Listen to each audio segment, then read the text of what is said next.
Hey there, friends from around the world. If this is your first time here, welcome. And don't forget to like and subscribe.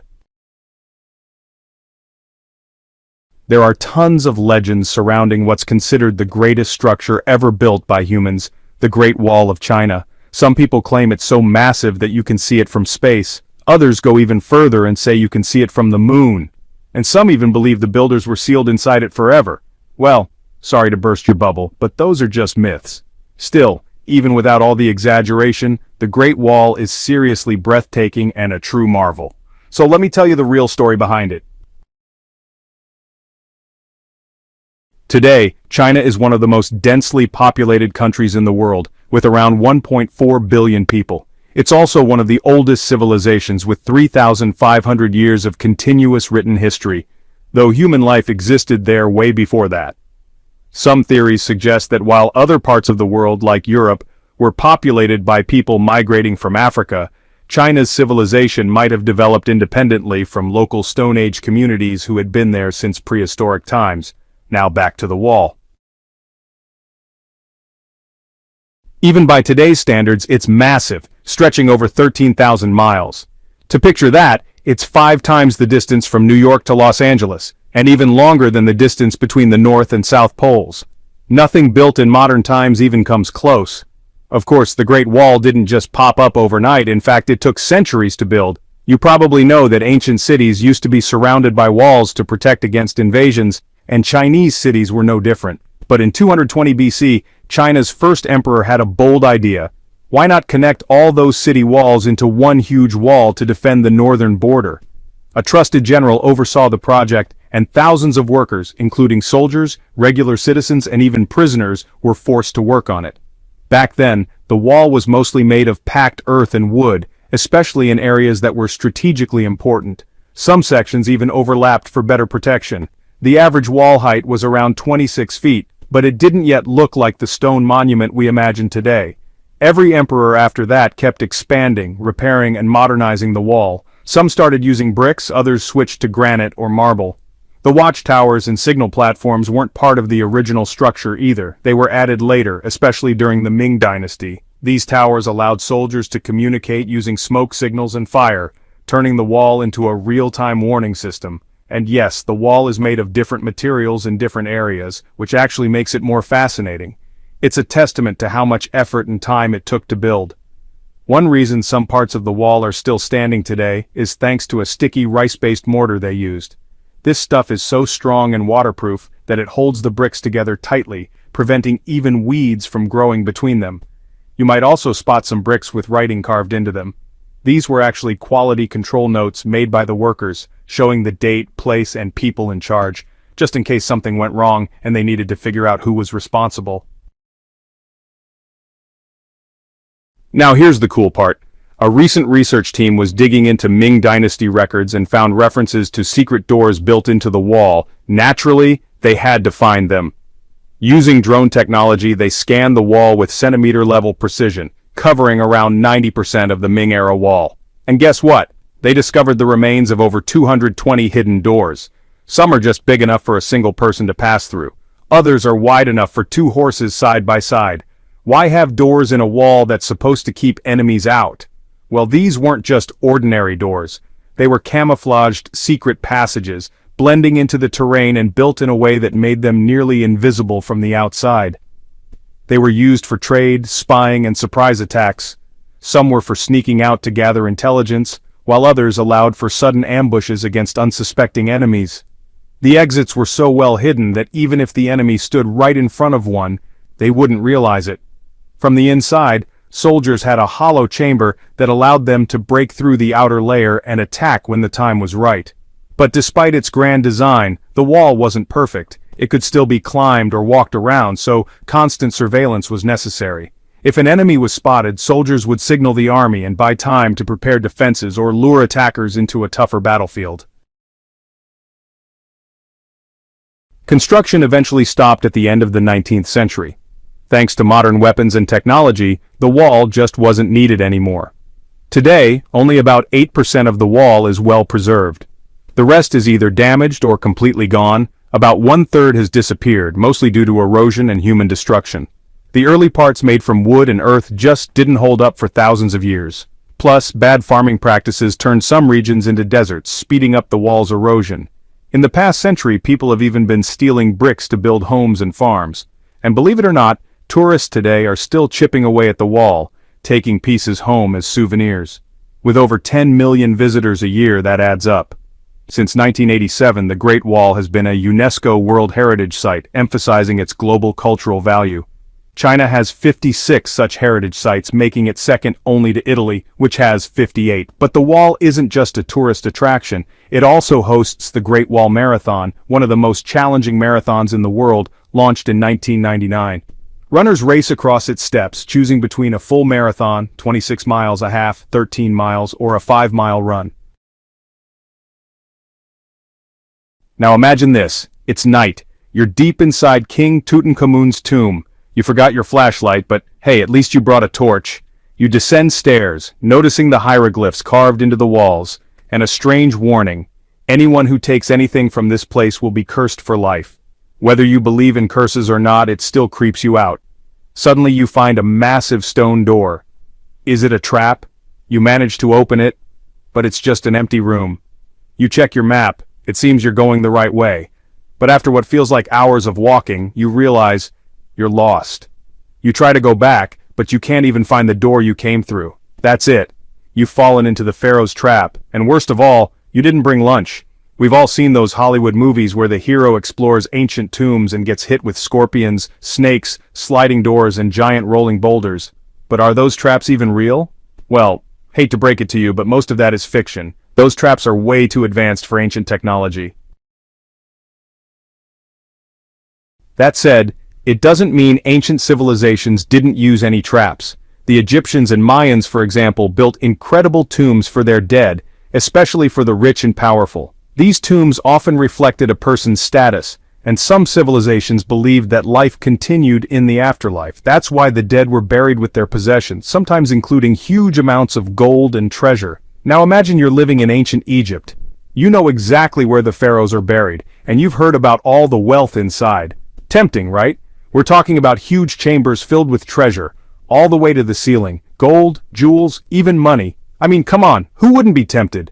And since there weren't any security guards back then, the ancient Egyptians had to get creative when it came to protecting their treasure. Turns out, ancient civilizations came up with some clever tricks. One of the most common was building empty rooms inside tombs to confuse thieves. Let's take a look at the final resting place of Pharaoh Amenhotep III as an example. It was built in Luxor, in a place known today as the Western Valley of the Kings. Two French engineers originally discovered the tomb between 1905 and 1914. The structure is massive, with over 10 rooms connected by long hallways and steep staircases. The king's burial chamber is well hidden, and any outsider trying to find it would have to go through a bunch of empty rooms first. Other pharaohs tried to protect their tombs by adding false doors that led to pits as deep as 20 feet. That way, unsuspecting intruders would fall straight into them while trying to reach the burial chamber. Along with the fake doors, they built maze-like hallways and false walls designed to waste a thief's time. It could take hours, or even days before finding the actual tomb. As for the classic Hollywood image of pits filled with venomous snakes, if there were ever any reptiles in those tombs, they likely got in on their own and wouldn't have survived long. There's no way snakes could live for years without food down there, so yes, that part's a myth inspired by movies. But if you thought those traps were boring, wait until you hear this. Archaeologists discovered something wild in the final resting place of the Red Queen of Palenque in Mexico. Palenque was one of the most powerful Maya cities in pre-Columbian Mexico. The Red Queen is believed to have been the grandmother of the last Maya king, making her a figure of great importance. A massive tomb was built for her, and when archaeologists began digging at the site in 1994, they found a hidden doorway. Behind it was a long corridor, and at the very end, the queen's burial chamber. The team was thrilled. Inside was the Red Queen's mummy, still surrounded by pearls, jade shells, and precious stones. But as they explored the room, they noticed something odd. The entire space was filled with a red powder. Researchers knew that red was a significant color to the Maya, used in their clothing and temples. But why bury a queen in red dust? They took a sample back to the lab and discovered it was cinnabar, a highly toxic mineral. If inhaled, it could cause serious health problems, or even death. The team concluded this wasn't just decoration, it was likely a trap designed to poison grave robbers. Honestly, that may have been the deadliest trap of all. Still the cheapest way to keep people out? Curses. Ancient tombs were often covered with inscribed warnings, promising horrible fates for anyone who dared steal from them. You might laugh now, but back then, these curses were taken very seriously. Some said robbers would lose their homes to fire or floods. Others warned of incurable diseases. While they didn't always stop people, there are stories suggesting these curses might have had real consequences. One famous example? Well, that's got to be the story of Howard Carter, the British Egyptologist who discovered the tomb of King Tutankhamun in the 1920s. After months of digging with no success, Carter stumbled upon a hidden staircase buried under the dirt. With help from his team, he cleared it and found a sealed entrance covered in royal symbols, a clear sign that someone very important was inside. So he made a small hole in the top corner, lit a candle, and peeked inside. What he saw honestly stunned him, a room full of gold and jewels, untouched for over 3,000 years. He had just found the tomb of King Tut, but you know the story doesn't end there. Soon after the discovery, strange things started happening. Some of Carter's assistants lost their homes in floods, just like one of the tomb's curses had warned. Carter himself died mysteriously a few years later. Some people say it's all just coincidence, but others think maybe, just maybe, the pharaoh's curse was real.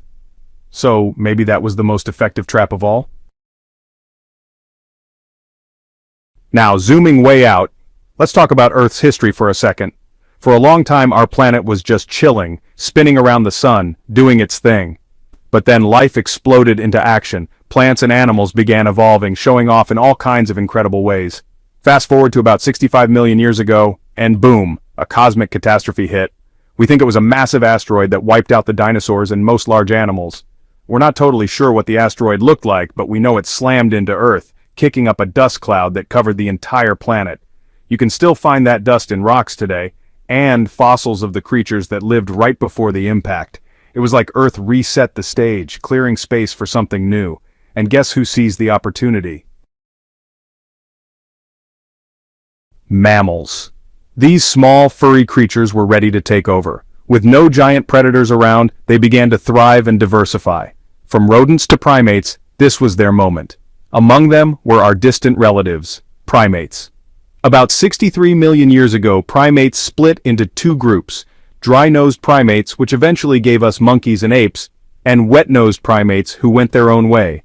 Then, around 58 million years ago, a curious little guy named the tarsier entered the scene. With huge eyes and incredible night vision, the tarsier was a total night owl. It's also the only primate that eats only meat, bugs, birds, even lizards.